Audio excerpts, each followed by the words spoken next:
How's my hair? Terrible? Perfect.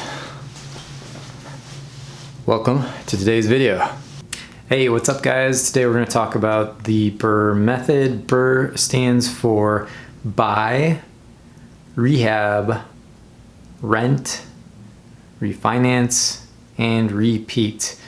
This is an incredible strategy to really propel you to wealth much faster than a traditional way of buying investment properties. So if you're thinking that you need to save up a ton of money to buy each investment property, that doesn't necessarily have to be the case. When you use the BRRRR method, it accelerates what you can do and accelerates your money and your wealth big time. So the challenge is to do it perfectly every time, and it's not always possible, but it's still okay.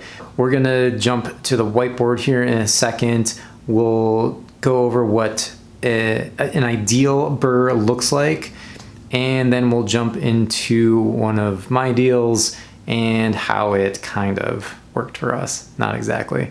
So yeah, we're gonna do that right now. Let's jump over to the whiteboard. Here we go. All right, so let's look at what an ideal BRRRR looks like. Sorry, just my to-do list today. All right, let's say you buy a property for $100,000. And let's say you put $60,000 into it. So you're all in for $160,000. It gets appraised, and the appraisal value is $200,000. So obviously we've made up a difference here of $40,000. We've forced $40,000 in appreciation on this property. So at this point we rent it out, and then we do a cash out refinance with our lender. So depending on what our lender allows us to do, in this ideal scenario, if they let us just keep 20% down payment in the property, that would be that 40K, and then you can move on to the next property. So essentially with this strategy, what you want to do is force appreciation. If it's like, say, a single or small multifamily property, you want to force that appreciation enough that it covers your down payment that you would need to keep in the property. That way you can move on to the next one and not have to be out of pocket any money. Does this always work? No, but in theory, it is a great strategy because it allows you to continue to move forward to buy more properties. If you're having to save up $40,000 for every property that you buy, how long is that going to take you to do?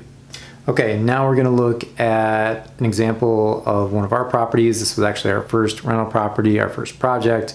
We didn't do everything right for sure, and the BRRRR didn't quite work either. So let me go over those numbers. So this was a single family property. We bought it at auction for $62,000. We put about $62,000 into the rehab. It was a full gut. So we're all in for $124,000. It immediately appraised for $150,000. So we did force some appreciation, but not enough for a perfect BRRRR. In this case, we had $26,000 in forced appreciation. Of course, we left that in the property, but I don't know if we didn't talk to our lender ahead of time, but they wanted us to keep 30% in the property, which is not the end of the world. It's nice to have a little extra cushion, a little extra equity in a property, and it will reduce your, your mortgage payment, stuff like that. Give you a little safety net too. But we had to leave 30% in. So we had to leave a little more in, and our loan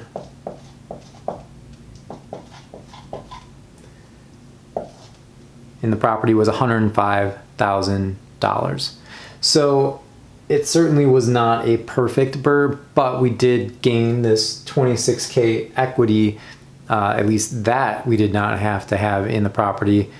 So we ended up leaving an additional $19,000 in the property. At the end of the day, not a huge deal. Essentially, it's like buying a property, $150,000 turnkey property with just $19,000 down. If you were putting down 20% on a $150,000 turnkey property, you'd be looking at $30,000. So this doesn't work out perfectly every time, but it still does accelerate your growth, and it's a great way to think about how to move quickly in real estate. The trick is to find a really good deal and find a distressed property, something that you can force that appreciation, whether it's through rehab or you just buy it so well that you're buying it below market value, and then you go through the rest of the process. So let me know what you think. Are you guys doing the BRRRR strategy? Is it something you'd like to do? Have you done it in the past? Drop a comment below and let me know your thoughts. I will see you later.